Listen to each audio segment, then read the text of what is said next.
하나님 말씀 오늘 히브리서 10장 26절부터 39절인데 본문을 공부하기 전에 히브리서의 특징이 뭐냐면 이미 여러 번 말씀을 드렸습니다만 히브리서예요. 히브리서라는 것은 히브리인들에게 보낸 편지다. 그럼 이 히브리 어떤 히브리냐면 예수님 안 믿는 사람이 아니라 유대교에서 유대교 신자로서 살다가 예수님의 복음을 듣고 믿은 사람들을 상대로 해서 복음을 전하는 거예요. 그런데 이네들은 처음부터 그냥 이방인이 예수님을 믿는 것보다 훨씬 어려워요. 왜? 그동안에 아주 찌들은 것이 유대교의 그 엄격한 율법과 제사제도, 이것이 그네들을 아주 그 영혼을 꽉 잡고 있었단 말이에요. 그런데 이런 모든 것들은 다 그림자고 하나의 주님을 보여주기엔 모형일 뿐이지 진짜는 예수님을 위해서 있었던 거다. 예수님이 오셨으니까 그 예고표를 이제 지워야 된다. 진짜를 만나면 된다. 근데 그게 이렇게 쉽지를 않단 말이에요. 예수님을 죽인 사람들이 바로 유대인이니까. 그리고 예수님의 제자들을 죽인 사람들이 바로 그네들이고, 교회를 박해해갖고 끝내는 교회가 이스라엘 땅에서 존재하지 못하고 다 피신하고 도망가야만 됐었어요. 그게 어느 때까지? 예수님이 이제 AD 32년에 돌아가셨다고 치면 62년, 꼭 30년 동안만 이스라엘 땅에서 교회가 존재하고 62년 이후에는 거의 없어졌어요. 그 왜 61년, 62년이 왜 그랬느냐 하면은 그게 바로 이 사도 바울이 감옥에 들어간 때예요. 그러니까 먹는 것을 갖다 주지도 못하고, 그리고 정말 예수님의 그 가장 위대한 제자가 3년간이나 감옥에 갇혀서 무기력하게 나오지도 못하고 있는 이런데, 유대교에서는 바로 예수님을 믿는 사람한테는 출교를 결정해버리면 여러 번 얘기했잖아요. 물건을 사주지도 않고 팔지도 않는다. 살 수가 없는 거지.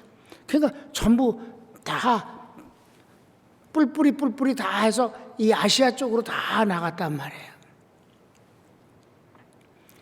다 도망가서 없어졌죠. 그런데 그게 바로 하나님이 AD 70년에 몰살당하는 것에서 피신시킨 것이 되는 거지. 그러니까 10년이 안 돼서 7년 정도 지난 뒤에 이스라엘 사람들은 로마와 전쟁을 하다가 몰살당했단 말이에요. 공식적으로 이스라엘 나라가 이 지구상에 없어졌어요. 그래도 예수님을 믿는, 그런데 이 히브리서는 그러기 이전에 쓴 거예요. 그러니까 갈등과 핍박이 여전하고 주님을 믿는 은혜는 또 더 넘치고, 이런 아주 복잡한 상황에서 예수님을 믿은 이 유대인들에게 믿음을 더 굳게 가질 것을 약속하는 거잖아요. 왜? 예수님이 얼마나 위대한 제사장이냐 하는 것을 앞부분에 말하고, 이제는부터는 뭐예요? 9장에서 단번에 온전히 영원히 완성하셨으니까. 그 다음에 이제 10장에서는 그럼에도 불구하고 실생활에서 온갖 핍박과 어려움이 많은 가운데서 우리가 어떻게 해야 되겠냐? 그럴 때 여기 이제 배신자들에 대해서 아주 무섭게 얘기를 해요. 그리고 그 무서운 얘기를 끝내고 나서는 뭐 또 그냥 끌어안고 저희들을 위로하고 소망을 주는 얘기를 한단 말이에요. 여러분, 우리가 이 공부를 하기 전에 6장을 한번 보면, 성경을 한번 6장 가볼까? 그럼 거기 보면 왜 처음에 믿음이 없는 사람 한번 믿음을 얻고 그 얘기 나오잖아요. 그 다시 회개할 수 없다고. 그래서 혼내고 난 뒤에 뭐라고 그러는 줄 아세요? 응? 그러고 나서는 이렇게 말해요. 그렇게 아주 많이 혼을 내고 나서는 그걸로 끝나는 게 아니에요. 시작. 사랑하는 자들아 우리가 이같이 말하나 너희에게는 이보다 더 좋은 것 곧 구원에 속한 것이 있음을 확신하노라. 그렇게 얘기했어요. 이 말이 뭐예요?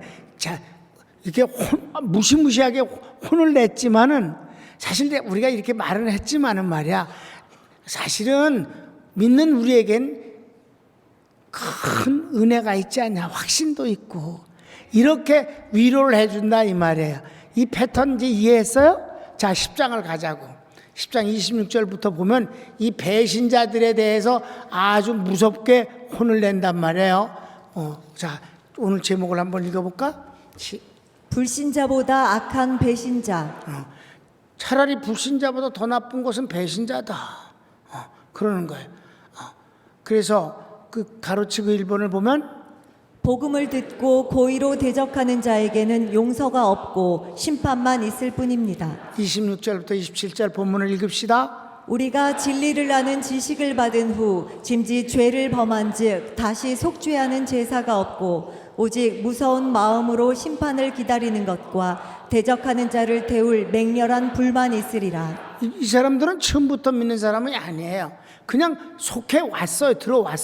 들어와서는 가시 노릇을 하고 들어와서 매사를 반대하고 대적하고 따지고 여기서 짐짓이란 말이 나오잖아요. 그죠? 이건 고의로 악심을 갖고 이런 자들은 불신자보다 더한 것이다. 이런 거는 하나님의 심판을 피할 방법이 없다. 가로치고 2번째, 율법을 어겨도 벌을 받거늘 예수님의 고난의 은혜를 없이 여기고 성령님을 욕되게 하는 자의 형벌이 얼마나 크겠는가.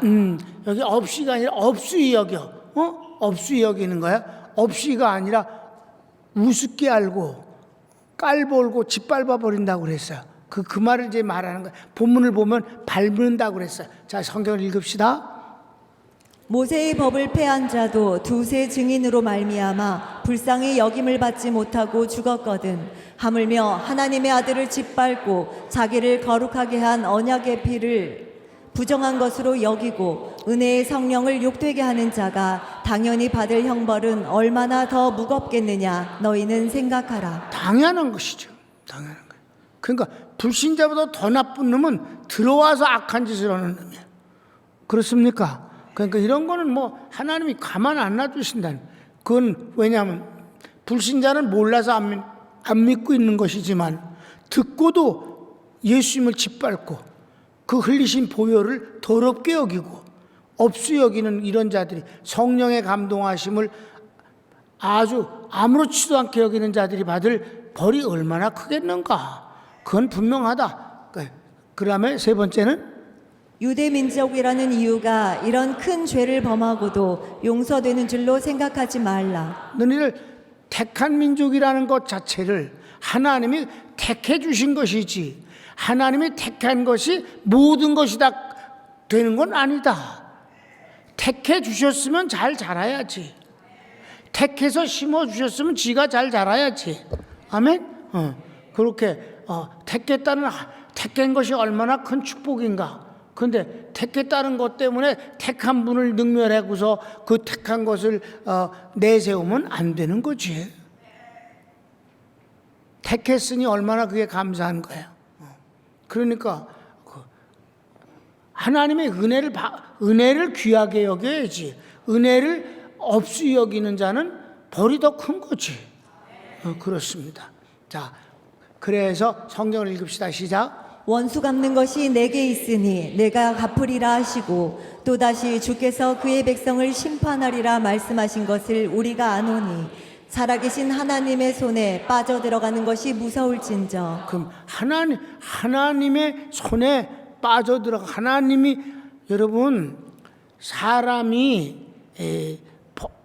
법에 의해서 벌을 주는 것 정도가 아니에요. 하나님의 심판은 무서워요. 하나님의 은혜가 워낙 크고 사랑이 크니까 하나님의 심판이 강조되지가 않잖아요. 왜냐하면 하나님의 은혜가 하나님의 벌보다 커요. 항상. 무슨 말인지 아세요? 잘못하면 3, 4대지만 하나님의 말씀을 들으면 몇 대까지? 1000대까지. 그러니까 천대삼위니까 얼마나 하나님의 은혜가 큽니까? 그러니까 언제든지 하나님은 구원과 심판을 동시에 하셔요. 은혜와 저주를 동시에 하지.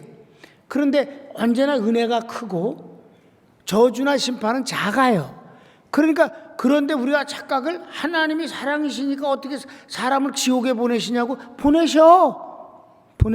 그러니까 그 만인 구원론이라는 말이 그게 아주 만인 제사장론은 복음인데 만인 구원론 하나님이 다 구원하시는 게 아니에요. 심판하시는 여기서 뭐라 그랬어요? 하나님을 짐짓 이렇게 대적하는 불신자보다 더 나쁜 게 배신자인데 이 배신자를 주님이 뭐라 했어요? 원수를 내가 갖겠다고 그러잖아요. 하나님이 뭐라고 그래서 이자를 원수라고 그러셨어요. 자, 큰 2번을 봅시다. 이제 큰 2번. 근데 여기까지 너무 겁을 주니까 여기서는 또 이제 막 어루만지고 막 아까 6장 봤죠, 그지? 앞부분을 안 읽어서 모른다고? 그냥 다 알겠지 뭐. 자, 2번 시작. 복음을 받은 후 고난이 임할 때 오히려 신앙의 기쁨이 있습니다. 오히려 신앙이 세상 것을 좀 잃어버리거나 또는 신앙 때문에 외로워지거나 어려움을 당할 때 하나님은 오히려 우리에게 원인은 알 수 없는 기쁨과 그리고 평안함을 주실 때가 있어요. 이게 참 귀한 겁니다.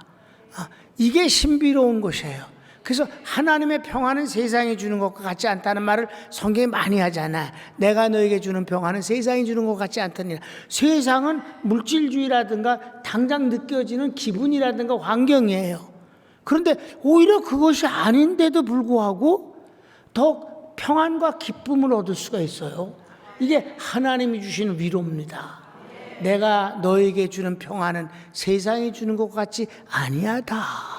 자, 이렇게 이제 야단을 치고 배신자 말고 딴 사람까지 덩달라 겁을 먹으면 안 되잖아. 겁 먹었어서 조그맣게 이렇게 내가 얘기하니까 내가 배신자가 되면 어떡하나, 내가 혹시 배신했나, 이게 그러지 말라는 거야. 절대 그렇지 않다. 그건 한두 놈이 그런 놈이고. 자, 여기 보면 2번을 보면 주님이 또 끌어안고 그러신단 말이에요. 6장과 똑같은 패턴이야. 자, 봅시다. 신앙 때문에 오는 고난은 인내를 얻게 되고 오히려 주님의 기쁨을 산업으로 얻습니다. 아멘. 그렇게 된단 말이에요. 자, 성경을 읽어봅시다. 전날에 너희가 빛을 받은 후에 고난의 큰 싸움을 견디어낸 것을 생각하라. 혹은 비방과 환난으로서 사람에게 구경거리가 되고 혹은 이런 형편에 있는 자들과 사귀는 자가 되었으니 너희가 갇힌 자를 동정하고 너희 소유를 빼앗기는 것도 기쁘게 당한 것은 더 낫고 영구한 소유가 있는 줄 알미라. 그래. 그래서 세상 것을 조금 빼앗기고 손해가 나도 하나님이 주시는 더 큰 것을 체험하게 되더라. 그래서 슬퍼하지 않는다, 별로. 그것 때문에 기독교가 2000년 동안 온 거지. 만일에 세상 걸 빼앗겼다고 그래서 그것 때문에 실망해서 포기한다면 기독교 여기까지 오지 못했어요. 오히려 고난을 통해서 인내를 배우고 그 인내 뒤에 오는 하나님이 주시는 평안이 이걸 하나의 산업, 기업으로 얻게 된다는 거예요. 그냥 기분이 아니라는 거예요. 기업이라는 거예요. 하나님이 주시는 평안은 기업이야, 기업. 기업은 뭐예요? 산업이니까. 두 번째. 담대함으로 큰 상을 얻으라. 그러니까 이제 그 3번에 세 번째가 이제 재림하시는 주님이거든. 그러니까 이 모든 것들을 하나님이 아신다. 자, 성경을 읽읍시다. 그러므로 너희 담대함을 버리지 말라. 이것이 큰 상을 얻게 하느니라. 그래. 담대함을 가져라. 그래서 조금 어려운데도 담대함을 갖는 게 좋다. 그런데 제일 중요한 거는 세 번째요. 시작. 재림하시는 주님이 모든 것을 아시고 갚아주시니 실망하지 않고 나아갑니다. 그래.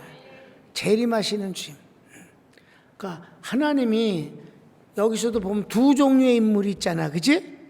어리석은 배신자. 그럼 심판을 뭐 피할 수 없어.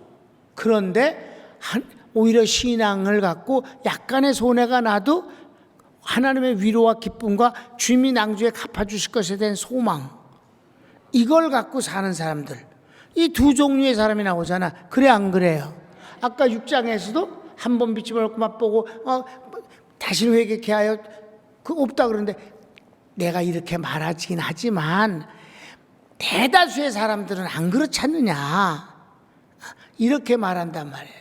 그러니까 복 있는 사람이 있는데 항상 복 있는 자리를 차지해야 된다는 거예요.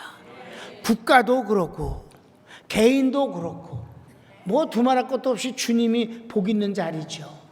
그런데 우리가 사회생활 하면서도 가정생활 하면서도 이게 다 그 복 있는 자리를 차지하는 게 좋은 거예요. 기회주의자가 되라는 말이 아니에요. 복 있는 자리가 있는 거예요. 여러분, 이렇게 수요 예배에 나와 앉아 있어요. 여러분이 복 있는 자리인 걸 믿습니까? 정말 하나님이 기뻐하시는 거예요. 그러니까 자, 이제 마치는데 여기 읽고 마치겠습니다만, 다 이게 이 팀이 있고 이 팀이 있다. 내가 정치 얘기를 하려고 그러는 게 아니야. 복 있는 자리를 차지하는 게 중요하다. 여러분, 우리는 주님이 최고니까. 그리고 성도와의 교제가 얼마나 좋아. 성도와의 교제를 통해서 여러분, 그리스도 안에서의 교제라는 건 복인 거예요. 성경 읽고 맞춰. 시작. 너희에게 인내가 필요함은 너희가 하나님의 뜻을 행한 후에 약속하신 것을 받기 위함이라. 잠시 잠깐 후면 오실 이가 오시리니 지체하지 아니하시리라. 나의 의인은 믿음으로 말미암아 살리라. 또한 뒤로 물러가면 내 마음이 그를 기뻐하지 아니하리라 하셨느니라. 우리는 뒤로 물러가 멸망할 자가 아니요 오직 영혼을 구원함에 이르는 믿음을 가진 자니라. 아멘. 그렇습니다. 우린 절대 뒤로 물러나지 않는다. 사랑하는 여러분, 이런 평강교회 역사가 뭐가 특징인 줄 아세요? 단 한 발자국도 뒤로 물러난 적이 없으며 재정이 단 1원이라도 마이너스가 된 적이 없습니다. IMF 때도 올랐습니다. 유일한 교회입니다. 지금 바이러스 때문에 온 세계가 야단을 해도 우리 교회 꼼짝도 않습니다. 아니, 더 좋아지고 있습니다. 정말 우리 교회 참 하나님이 사랑하시는 교회입니다. 하나님이 영광을 받으시고요, 하나님이 기뻐 쓰시고요, 복 있는 사람이 복 있는 자리를 차지하는 것이 아니겠는가? 여러분, 그렇게 삽시다. 여러분, 담임 목사가 나는 하나님이 진짜 멋쟁이라고 생각해요. 하나님을 검소한 분이라고 생각하는 놈은 진짜 비복음자다. 절대 하나님은 검소하지 않아. 그분은 화려하신 분이야. 봐, 화려하잖아. 그분이 한 거, 여러분, 아무리 인간이 멋을 부려도요, 자연만큼 아름다운 건 없습니다. 자연은 실증이 안 나는 거예요. 하나님의 솜씨는 권태가 없어. 꽃이 어떤 것이든지 최고로 멋있어. 호박꽃도 이뻐.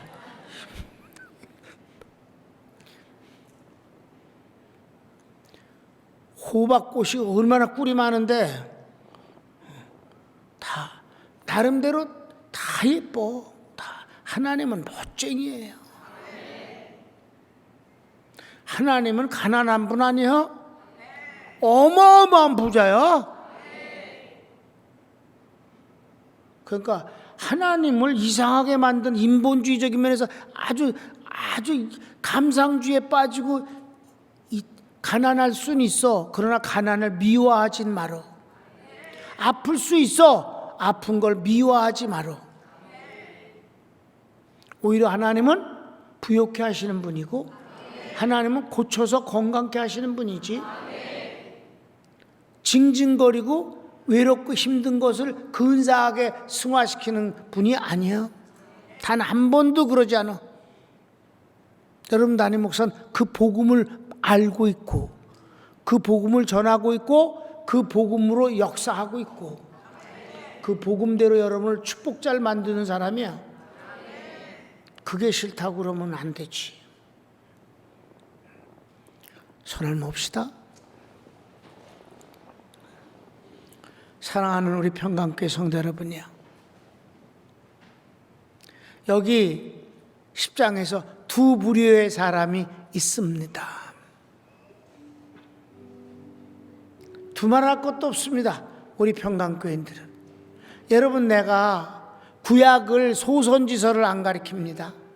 왜 그런 줄 아세요? 거긴 전부 죄를 지적하고 심판을 말하기 때문입니다. 우린 그것과 상관없는 사람인데 왜 시간 들여서 그걸 공부하겠습니까? 복 있으면 되는 거지. 잘못해서 벌 받는 걸 왜 공부를 합니까? 예수님 믿어서 복 받는 걸 공부하면 되는 거지. 아, 그래도 성경은 다 배워야죠. 됐어. 율법은 배울 것 없어. 여러분, 내 평생 윤리나 도덕 설교하지 않았어요. 그렇다고 해서 우리 교인들이 윤리나 도덕에서 형편없는 사람이 없어요. 하나도. 다 기본과 상식을 갖고 삽니다. 완벽한 사람 원래 없는 거예요. 다 부족합니다. 다 넘어질 수 있어요.